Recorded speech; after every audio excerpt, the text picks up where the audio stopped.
अस्सलाम वालेकुम नाज़रीन, FSID न्यूज़ में आपका इस्तकबाल है। मैं मोहम्मद फारूक। पढ़ते हैं आज की ताज़ा खबर। कायदीन व ओहदेदारों की चौकसी से महबूब नगर में हुई मूसलाधार बारिश से भी बिना किसी नुकसान के इक़दाम किए गए। महबूब नगर रुकने असेंबली एनएम श्रीनिवास रेड्डी ने MLA कैंप दफ्तर में मीडिया इजलास से खिताब करते हुए कहा कि इस माह की 21 तारीख को सुबह 4 बजे से मूसलाधार बारिश है, जबकि बारिश 12 सेंटीमीटर दर्ज हुई। महकमे मौसमियात के ओहदेदारों के मुताबिक गुज़िश्ता 10 साल में अभी तक इतनी बड़ी बारिश कभी नहीं हुई। साबिक़ में छोटी सी बारिश पर भी महबूब नगर के नशीबी इलाके ज़ेरे आब आ जाते थे, लेकिन इस मरतबा चेयरमैन बल्दिया आनंद गौड़, बल्दी कौंसलरान, बल्दी कमिश्नर व मुतालिका शोबेजात के ओहदेदार चौकसी से इस मूसलाधार बारिश में भी नशीबी इलाकों का दौरा किया और मौसर इक़दाम किए, जिससे इतनी बड़ी बारिश होने के बावजूद भी किसी तरह का नुकसान नहीं हुआ। आने वाले दिनों में अमृत स्कीम के तहत आने वाले बजट को ड्रेन व नालियों के लिए खर्च किया जाएगा। उन्होंने मजीद कहा कि तालाबों, कुंटों व सरकारी अराजियात पर कब्जा किए हुए गैर कानूनी तामीरात को हटाने का महकमे रेवेन्यू के ओहदेदारों को पूरा इख्तियार है। हैदराबाद में जिस तरह गैर कानूनी तामीरात को निकाला जा रहा है, उसी तरह महबूब नगर में भी गैर कानूनी तामीरात को निकाला जाएगा। अगर इसमें कोई गरीब मुतासिर होता है तो उसके साथ हुकूमत इंसाफ करेंगे। गरीब को सामने रखकर कब्जेदार फ़ायदा उठाने की कोशिश करने की सूरत में खामोश नहीं बैठा जाएगा। 2014 से अभी तक के तालाबों, कुंटों व सरकारी अराजियात पर किए गए कब्ज़ों की रिपोर्ट महकमे रेवेन्यू के ओहदेदार तैयार कर रहे हैं। इस मौके पर चेयरमैन बल्दिया Anand Gaud, PCC general secretary Vinod Kumar, advocate town सदर Congress Lakshman Yadav, DCC general secretary Siraj Qadri, Congress कायदीन सुरेंदर रेड्डी व दीगर भी मौजूद थे। 4-5 రోజుల క్రితం వాతావరణ శాఖ నుంచి 3-4 రోజులు తెలంగాణ అంతటా కూడా భారీ వర్షాలు వస్తాయి అని చెప్పి వారు సూచన ఇవ్వడం జరిగింది. ఆ సూచన అందుకున్న తర్వాత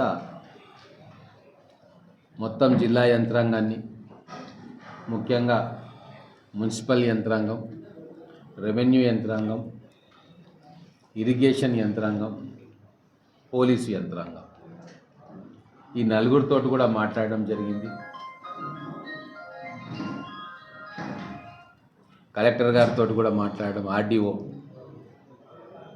ఇరిగేషన్ ఈలు, మున్సిపల్ కమిషనరు, మున్సిపల్ చైర్మన్ అందరితో మాట్లాడి భారీ వర్షాలు రాబోతూ ఉన్నాయి కాబట్టి మనం సమాయత్తం కావాలి అని చెప్పి వాళ్ళందరికీ కూడా చెప్పడం జరిగింది. ఆ క్రమంలోనే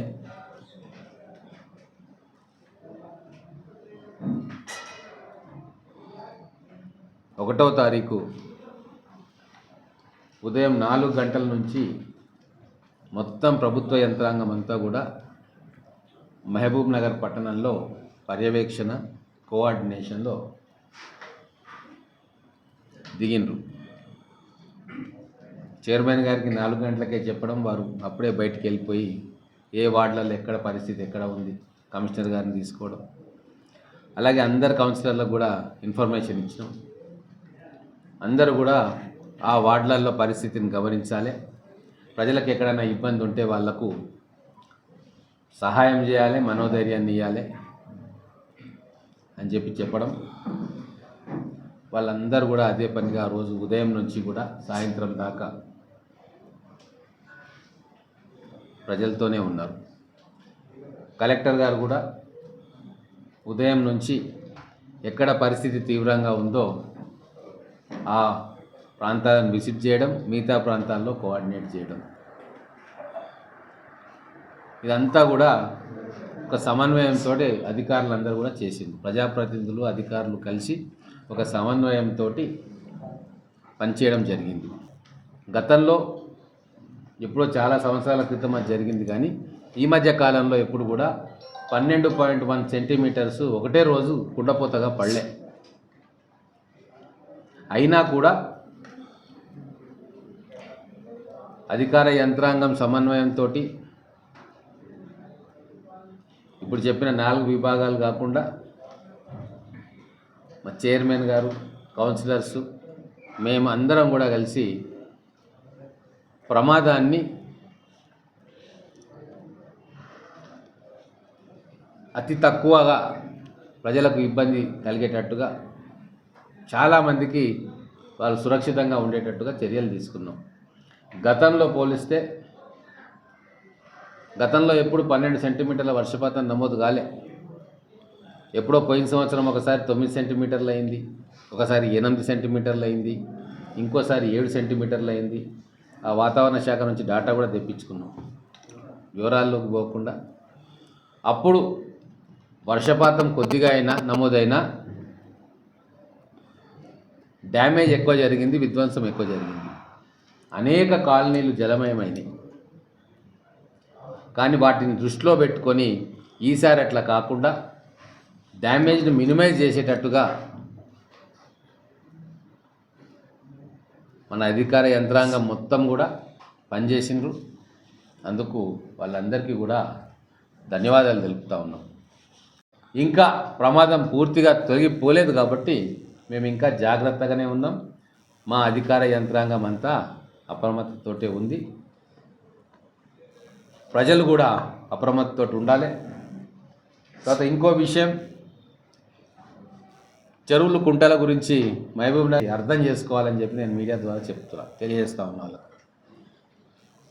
చెరువుల ఆక్రమణతోటి ఇటువంటి విపత్కరమైన పరిస్థితుల్లో చెరువులలోకి నీళ్లు పోకుంటే అవన్నీ కూడా బయటికి వచ్చి కాలనీలకు పోతాయి. కాబట్టి చెరువులను కబ్జా చేయకుండా, ఎఫ్టీఎల్లో ఇండ్లు కట్టుకోకుండా వాటిని కాపాడే బాధ్యత రెవెన్యూ యంత్రాంగం చేస్తుంది, ఇరిగేషన్ యంత్రాంగం చేస్తుంది, వాళ్ళకు మద్దతుగా పోలీస్ యంత్రాంగం ఉంటుంది. కాబట్టి ఈరోజు ఈ ప్రభుత్వం ఏం చర్యలు తీసుకున్నా అది భవిష్యత్తులో ప్రజల అవసరాల కోసం, వాళ్ళను ఇబ్బందుల నుంచి బయటపడేయడానికి కోసం తప్ప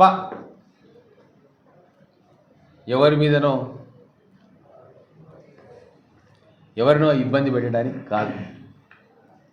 अगर आप हमारा ये वीडियो YouTube पर देख रहे हैं तो सब्सक्राइब करना ना भूलें और बेल आइकन दबाएं। और अगर आप हमारा ये वीडियो Facebook पर देख रहे हैं तो पेज को लाइक करें और फॉलो करें।